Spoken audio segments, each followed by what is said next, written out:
નમસ્કાર વિદ્યાર્થી મિત્રો, આ પાઠની અંદર આજે આપણે વાત કરીશું આર્થિક વિકાસ વિશેની. મિત્રો, આજના આ આધુનિક યુગમાં વિશ્વનો પ્રત્યેક દેશ કે જે સતત વિકાસ માટે પ્રયત્ન કરી રહ્યો છે, પરંતુ વિકાસ કે જે માત્ર આર્થિક જ સ્થિતિ નથી, સાથે સાથે તે અનેક પાસા ધરાવતી એક સામાજિક પરિવર્તનની પ્રક્રિયા છે. એટલે કે માત્ર આવકમાં વધારો થવો કે આર્થિક પરિસ્થિતિમાં સુધારો થવો તેને વિકાસ ન ગણી શકાય. સમાજની પરિસ્થિતિઓમાં આવતું પરિવર્તન, તેમાં થતા સુધારા કે જેને આર્થિક વિકાસ ગણવામાં આવે છે. આર્થિક વિકાસ કે જે કોઈ પણ દેશની રાષ્ટ્રીય આવકમાં થતો સતત વધારો દર્શાવે છે. કોઈ પણ દેશ આર્થિક વિકાસ કરે છે ત્યારે એ દેશની રાષ્ટ્રીય આવક કે જે સતત વધતી રહે છે. મિત્રો, આર્થિક સ્થિતિ ઉપરાંત આર્થિક વિકાસમાં અન્ય પણ કેટલાક પરિબળોને ધ્યાનમાં લીધા છે. તો આર્થિક વિકાસ વિશે જોઈએ કે આર્થિક વિકાસ એટલે દેશની રાષ્ટ્રીય આવકમાં સતત વધારો થવો, એ ઉપરાંત દેશની માથાદીઠ આવકમાં વધારો થવો અને લોકોના જીવન ધોરણમાં સુધારો થવો. આમ આર્થિક વિકાસ કે જેની અંદર આ ત્રણ પરિબળો કે જેને આર્થિક વિકાસ તરીકે ઓળખવામાં આવે છે. મિત્રો, હવે વાત કરીએ કે આ રાષ્ટ્રીય આવક, આ માથાદીઠ આવક અને આ જીવન ધોરણ એટલે શું. તો જોઈએ એના વિશે કે દેશની કુલ આવક, જેને રાષ્ટ્રીય આવક તરીકે ઓળખવામાં આવે છે, સમગ્ર રાષ્ટ્રની આવક. દેશ અલગ અલગ ક્ષેત્રોમાંથી વિવિધ પ્રકારની આવકો પ્રાપ્ત કરે છે. આ બધી જ આવકોનો સરવાળો કે જેને રાષ્ટ્રીય આવક તરીકે ઓળખવામાં આવે છે. ત્યારબાદ માથાદીઠ આવક એટલે કે દેશની કુલ રાષ્ટ્રીય આવકને દેશની કુલ વસ્તી વડે ભાગવાથી જે આવક પ્રાપ્ત થાય તેને માથાદીઠ આવક તરીકે ઓળખવામાં આવે છે. દેશની કુલ આવક ભાગ્યા દેશની કુલ વસ્તી અને જે અંક પ્રાપ્ત થાય તેને માથાદીઠ આવક તરીકે ઓળખવામાં આવે છે. અને ત્રીજું પરિબળ જીવન ધોરણ.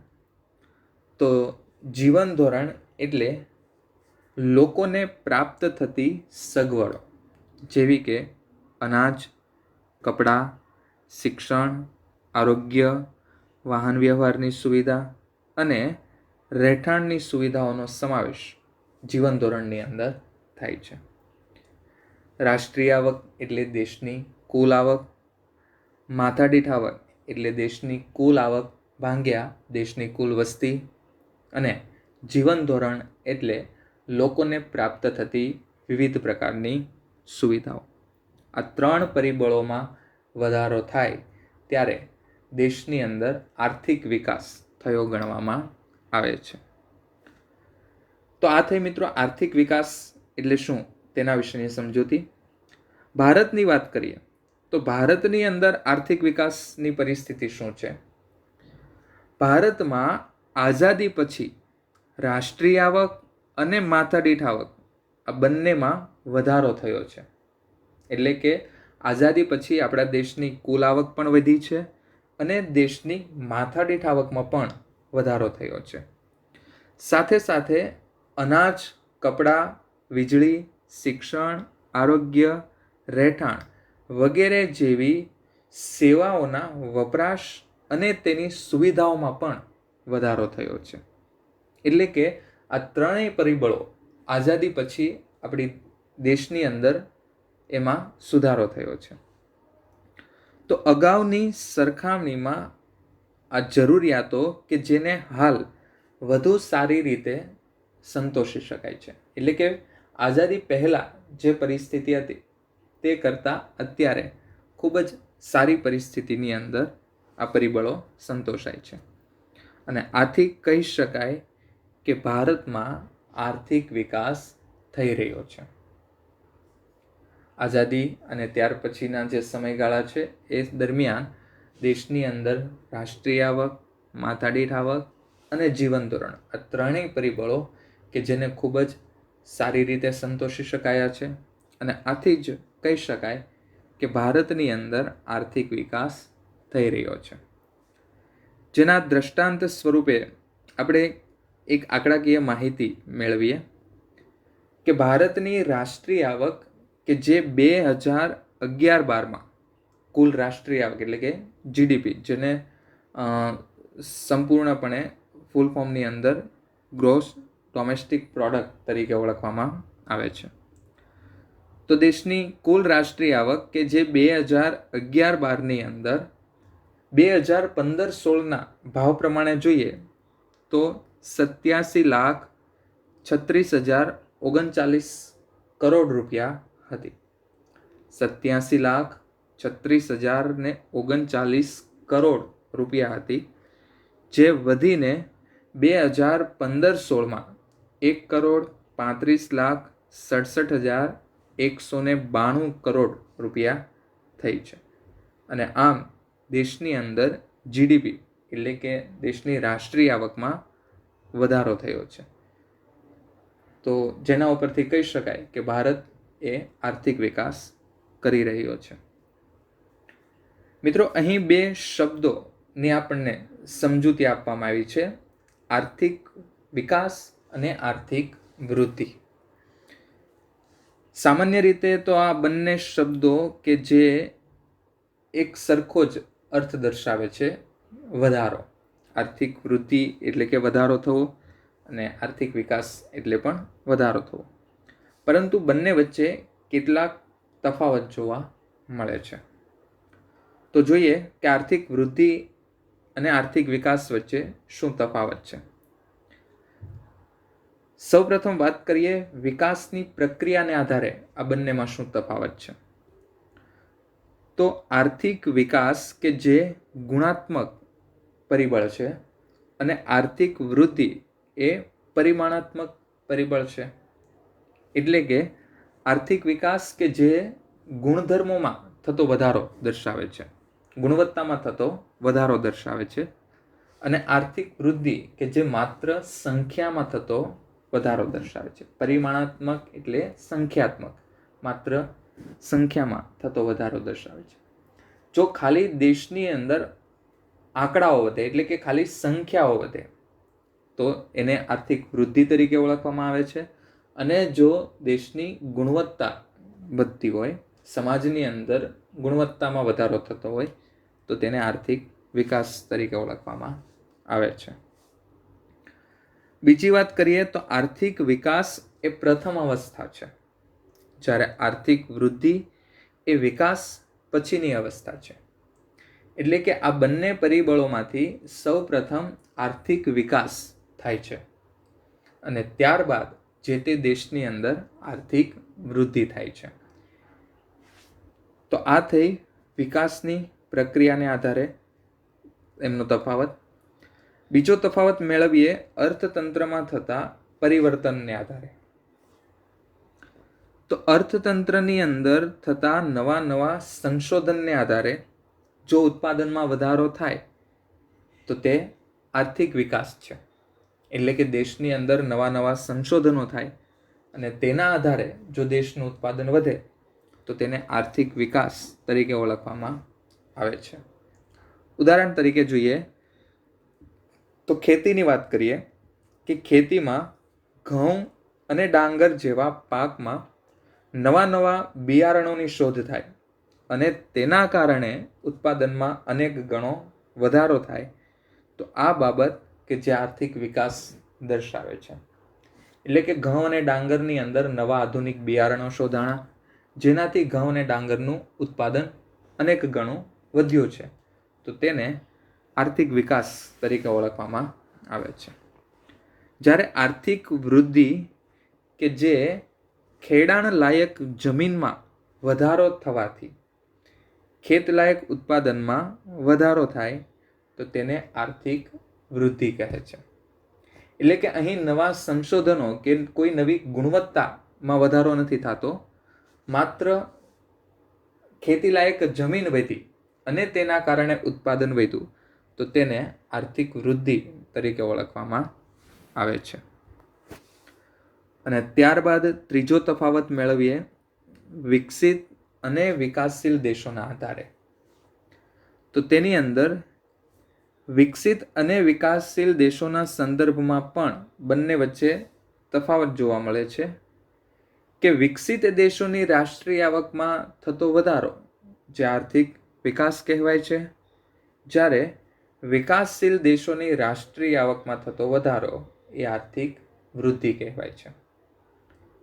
એટલે કે ભારત જેવા અન્ય વિકાસશીલ દેશો કે જેમનો હજી વિકાસ પૂર્ણ રીતે થયો નથી અને આવા દેશોની આવક વધી રહી છે, એટલે કે તેમની ગુણવત્તા વધી રહી છે, તેમની પરિસ્થિતિ સુધરી રહી છે, તો એ દેશ આર્થિક વિકાસ કરી રહ્યા છીએ એવું કહી શકાય.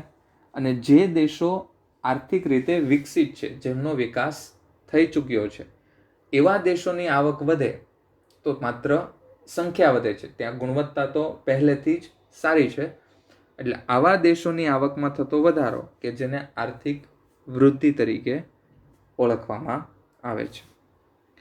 તો મિત્રો, આ થઈ આર્થિક વૃદ્ધિ અને વિકાસ વચ્ચેની સમજૂતી.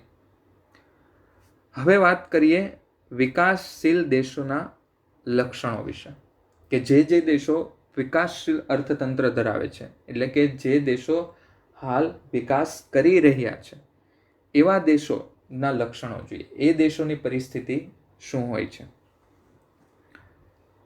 વિકસિત અર્થતંત્ર અને વિકાસશીલ અર્થતંત્ર કે જે માથાદીઠ આવકને આધારે અલગ પાડવામાં આવે છે. તો સૌપ્રથમ તો વાત કરીએ કે વિકસિત દેશો આપણે કોને ગણીશું અને વિકાસશીલ દેશો કોને ગણીશું. આ બંને કે જેને દેશની માથાદીઠ આવકને આધારે છૂટા પાડી શકાય. કઈ રીતે નક્કી થશે કે કયો દેશ વિકસિત છે અને કયો દેશ વિકાસશીલ છે? તો એની વાત અહીંયા કરી છે કે વિશ્વ બેંકના 2004ના વિશ્વ વિકાસ અહેવાલમાં એના વિશે સમજૂતી આપી છે અને ત્યાં એવું કીધું છે, નક્કી થયેલું છે કે $735 ઓછી માથાદીઠ આવક ધરાવતા દેશને વિકાસશીલ અર્થતંત્ર તરીકે ઓળખવામાં આવે છે. એટલે કે વિશ્વ બેંકના અહેવાલ અનુસાર જે દેશની માથાદીઠ આવક $735 ઓછી હશે તે દેશને વિકાસશીલ દેશ તરીકે ઓળખવામાં આવશે. અને જે દેશની માથાદીઠ આવક $735 વધારે છે તે દેશને વિકસિત દેશ ગણવામાં આવશે. તો મિત્રો, આ થઈ વિકસિત દેશ અને વિકાસશીલ દેશ વચ્ચેના ભેદ વિશે. હવે વાત કરીએ એના લક્ષણો વિશે. તો સૌ પ્રથમ લક્ષણ છે નીચી માથાદીઠ આવક. વિકાસશીલ દેશો કે જ્યાં મુખ્યત્વે માથાદીઠ આવક એ નીચી જોવા મળે છે, જ્યારે એ દેશની વસ્તી વૃદ્ધિનો દર કે જે ઘણો વધારે હોય છે. એ દેશની આવક, વિકાસશીલ દેશો કે જેની રાષ્ટ્રીય આવક ઘણી નીચી હોય છે અને વસ્તી ખૂબ જ વધારે હોય છે, આથી તે દેશની માથાદીઠ આવક પણ મોટાભાગે નીચી રહે છે. અને માથાદીઠ આવક કે જે નીચી હોવાને કારણે તે દેશના લોકોનું જીવન ધોરણ પણ નીચું રહેવા પામે છે. ત્યાર પછી બીજું લક્ષણ છે વસ્તી વૃદ્ધિ. વિકાસશીલ રાષ્ટ્રોમાં વસ્તી વધારો વધુ પ્રમાણમાં જોવા મળે છે. મોટાભાગે આ બધા દેશો કે જ્યાં વસ્તી વધુ પ્રમાણમાં જોવા મળે છે. આવા દેશોમાં, એટલે કે વિકાસશીલ દેશોમાં વસ્તી વૃદ્ધિનો દર 2% અથવા તો તેનાથી પણ વધુ જોવા મળે છે. એટલે કે અહીં દેશની કુલ વસ્તીમાં દર વર્ષે 2% કે તેથી વધુ પ્રમાણમાં વધારો થાય છે. તો વધુ પ્રમાણમાં વસ્તી વૃદ્ધિ. ત્યાર પછીનું ત્રીજું લક્ષણ છે કૃષિ ક્ષેત્ર ઉપર અવલંબન. મિત્રો, વિકાસશીલ દેશો કે જે મોટા ભાગે ખેતી પર આધારિત હોય છે, એટલે કે એ દેશો મોટા ભાગે કૃષિ પ્રવૃત્તિ પર આધારિત હોય છે. વિકાસશીલ રાષ્ટ્રમાં ખેતી કે જે મુખ્ય આર્થિક પ્રવૃત્તિ હોય છે. દેશની અર્થતંત્રની મુખ્ય પ્રવૃત્તિ એ કૃષિ હોય છે. અને દેશના 60% કરતાં પણ વધુ લોકો ખેતીમાંથી જ રોજગારી પ્રાપ્ત કરતા હોય છે. તથા આ દેશની રાષ્ટ્રીય આવકમાં પણ ખેતીનો ફાળો લગભગ 25%ની આસપાસ હોય છે.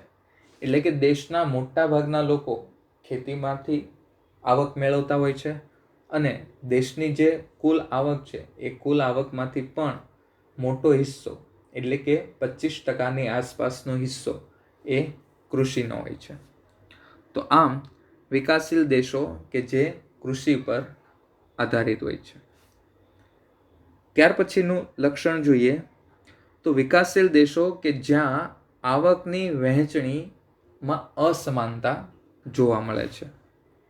જોઈએ કઈ રીતે કે વિકાસશીલ રાષ્ટ્રમાં આવક તથા ઉત્પાદનના સાધનોની વહેંચણી કે જેમાં અસમાનતા જોવા મળે છે.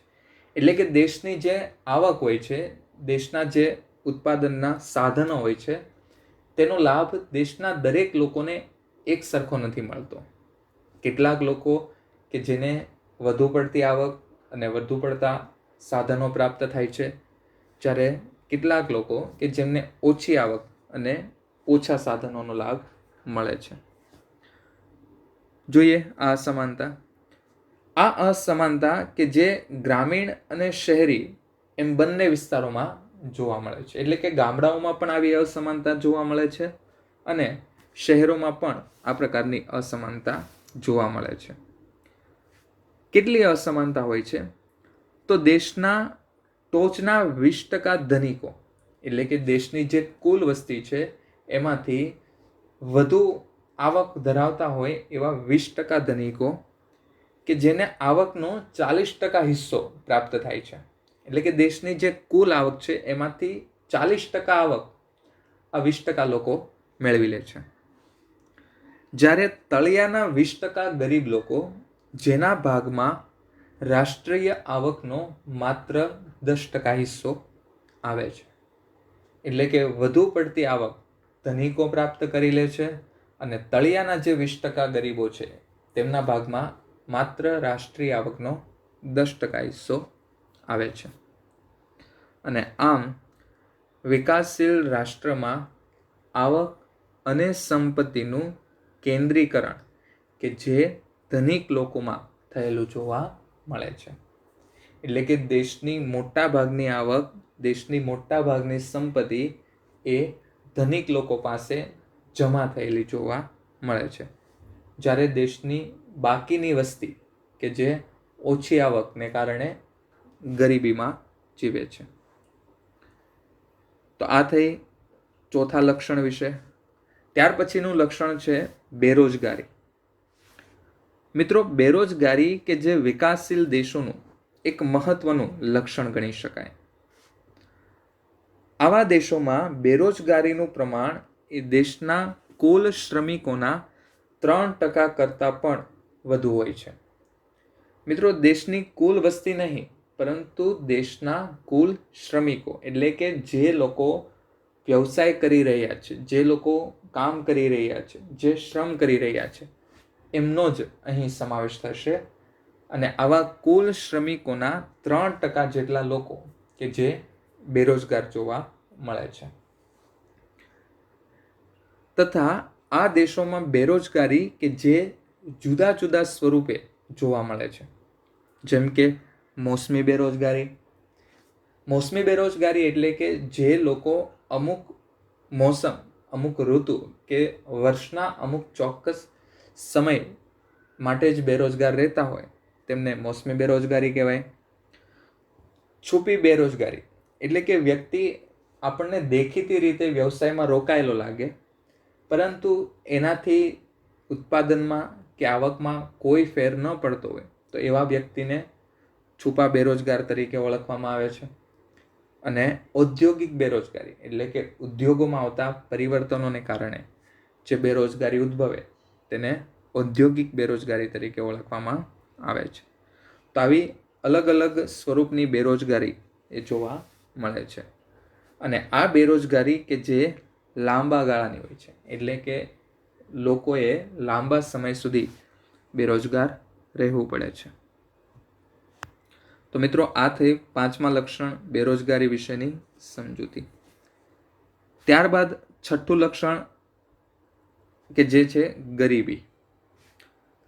ગરીબી એ વિકાસશીલ રાષ્ટ્રનું એક મહત્વનું લક્ષણ ગણી શકાય.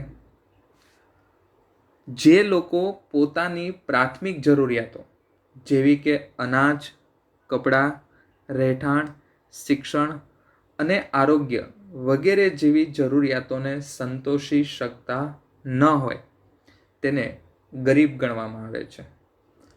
મિત્રો, વિકાસશીલ દેશની અંદર આ પ્રકારના લોકો કે જેનું પ્રમાણ ઘણું વધારે જોવા મળે છે. ગરીબી કે જે મોટા પ્રમાણમાં જોવા મળે છે. કેટલી? તો વિકાસશીલ દેશોમાં આવા લોકોનું પ્રમાણ લગભગ દેશની કુલ વસ્તીના 3 ભાગ જેટલું હોય છે. એટલે કે દેશની કુલ વસ્તીમાંથી 3 ભાગના લોકો કે જે એવા હોય છે કે જે પોતાની આવી પ્રાથમિક પાયાની જરૂરિયાતો પણ પૂર્ણ રીતે સંતોષી શકતા નથી. તો આ રીતે વિકાસશીલ દેશની અંદર ગરીબી પણ મોટા પ્રમાણમાં જોવા મળે છે.